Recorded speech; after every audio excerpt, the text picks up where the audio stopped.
What's going on, everybody? Welcome back to the channel. We have a brand new 2021 Mustang GT for the channel, and day one, we're ripping her apart.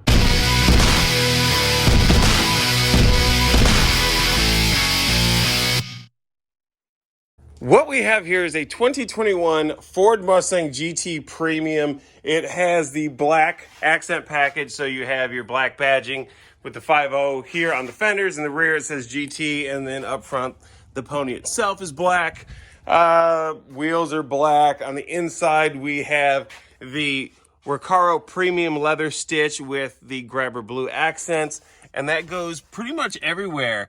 You see any type of leather, any type of stitch, that grabber blue is there. We went ahead and opted for the digital dash. We have touchscreen, voice-activated navigation, a little bit of everything except for the performance pack. The reason I did that is because, like with anything, this thing gets RTR-ified. So that would mean that I'm spending like $6,500 when most of that stuff is going to come off. You can get the brakes pretty cheap from Ford Performance, or you can get them on eBay or like Facebook Marketplace. And also with the gearing, this is $355. Performance pack is $373, and you can get those from Ford Performance for like $185 or $180, something like that. So there's really no need for this. This thing is actually already sitting on the RTR coilovers. So the coilovers that we had on the blue car, my 2017, those actually fit still for the 18 to 22, so those are on here already. I did that when I went and picked the vehicle up from Huntersville Ford out in Huntersville, North Carolina. The guys over at the shop picked it up for me, dropped it off at one of their houses, and then when I showed up earlier in the week to pick it up, it was already there at the RTR lab. Did a little bit of work, did some filming for some videos, so go ahead and check out RTR Vehicles YouTube here on YouTube itself. Give that video a like, give RTR Vehicles a follow. Don't want to miss anything that we got going on there. It's all really cool install stuff. So if you have an S550, Ranger, F-150, soon to be Bronco, you're going to find all your install stuff right there. But with this one, what we're getting ready to do is over here, we have a pile of stuff for Performance Supercharger. So we are actually going to pop the hood and get started on that, right? He's already got the gear, like he's part of the team, ready to start ripping it apart with them vans. Here underneath the hood, look at this thing. It's nice and shiny, barely even a speck of dust on it. And we're ripping all of this out. So we're gonna be taking off this cover. We're taking out the intake manifold. We're taking out our intake right here. All of this is getting replaced for the Phase 2 Supercharger. So that's gonna put 750 horsepower at the crank. So we're gonna start looking at the manual because I've never done a Supercharger install before. Have you? Uh-huh. Oh, you have? Okay, cool. Never mind. We're just going to start ripping stuff apart because Nate knows what's going on. So this kit comes on a full pallet. There's 4 boxes with it. We have this box right here, which is... that's the actual blower itself. In this box, we have our cooler, which sits down in the valley. Box number 3 is more boxes, and box number 4, more boxes. Okay, so let's open up these ones and see what's inside these other boxes. Opening up the other boxes is a lot of stuff for the intake. So we got the actual intake, the piping, the cooling, the new radiators. This is a Phase 2 kit, so it has the addition of the added cooling. So that's what we have in all of our boxes. Over there, it's some pulleys and whatnot. But we actually have to go online, download the instructions so we can get started on this. Of course, we're gonna have to take apart a lot of this car. So if I touch the wire, I won't get electrocuted? No, I'm joking, you're fine, you can touch the wire. Nothing's gonna happen to you. Man, I'm not even gonna touch it anymore. What's going on right now is Nate just disconnected the battery. What I also did was I pulled out this fuse right here. I believe it's pin 49. It's a 30 amp fuse. You pull that out. Nate cycled the car through. It started up and then it died. The reason for that is because that controls the fuel pump. So fuel pump wasn't running, flushed all the gas through it, He went ahead, started again, cycled it for 10 seconds. This actually did start up again for him and then immediately died. So now we have the fuel out of the system or out of the lines so that we can start working on this. What we're getting ready to do is disassemble. We went through, made sure that we had everything here that we need. So we're just kind of doing a bunch of breakdowns. If you guys have ever seen any of my other videos, you know how to disassemble this. We've kind of done a little bit of it here and there. I won't go too deep into it. We'll start pulling everything off. If you guys have any questions about how we took anything off, put that in the comments below. That way I can answer any of that stuff for you. So we have the car completely apart. Intake manifold out. We have the radiator fan out. Got rid of the belts. Got rid of the radiator hoses. And right now we are over here at the bench following the instructions, trying to get this stuff back together. So what you're doing is you're taking this brake booster hose and you're just disassembling it and using the parts from the Ford Performance Roush kit to reassemble this. So this here is what went to the brake booster. So you look right there, that's where that had plugged in. So we're reassembling this, repurposing this to go all together. Definitely make sure you got all your stuff and you're following all these steps and you lay out everything properly because it can get confusing real quick. Right now it looks like we have most of our tubes created right here by reusing some of the factory stuff along with what came in the kit. Out front here, Nate is cutting out a template.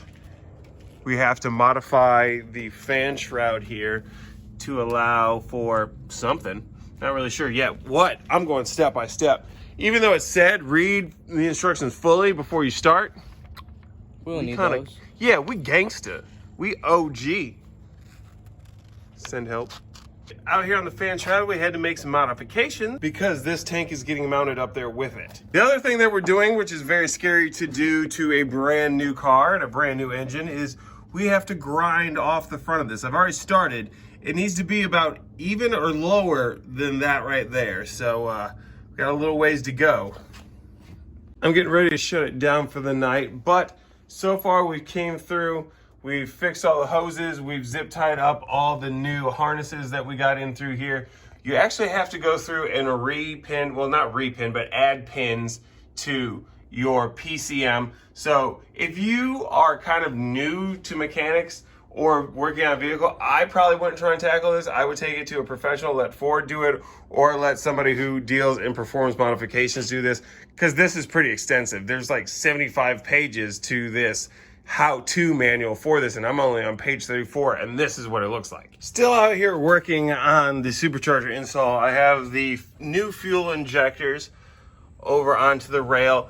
The kit does come with the injectors. You reuse the clips to hold them in place, as well as your fuel pressure sensor. That all gets reused. Most of the wiring is done in here. We have our air box partially assembled. For our intercooler brackets, we have some of our grommets put in place, as well as some of our padding. We're also putting together our intercooler lines. A couple things I'd like to point out real quick is the instructions from Roush that I have sitting up here. These are done after the 15 to 17 Mustang.